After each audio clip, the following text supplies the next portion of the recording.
अनियंत्रित ट्राफिक व्यवस्था एवं बेपरिया ढंग से गाड़ी चालन जो दुर्घटन जड़े मृत एवं गुरुतर। बेपरिया ढंग से गाड़ी चालन एवं अनियंत्रित ट्राफिक व्यवस्था जो दुर्घटना घटी जनकर मृत्यु होता बेले जड़े गुरुतर आहत होती। सूचना अनुसार केन्दुझर जिलार खनिज क्षेत्र बड़बिल पौरांचल तथा बड़बिल थाना अंतर्गत घटी मर्मन्तुल सड़क दुर्घटना।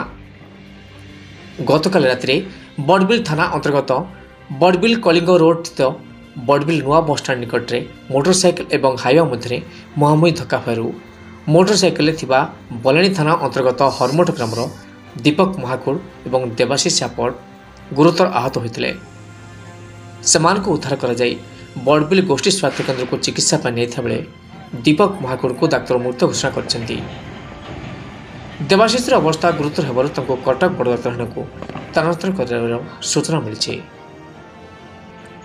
Keonjhar Saroj Kumar Mahapatra report, OTN TV.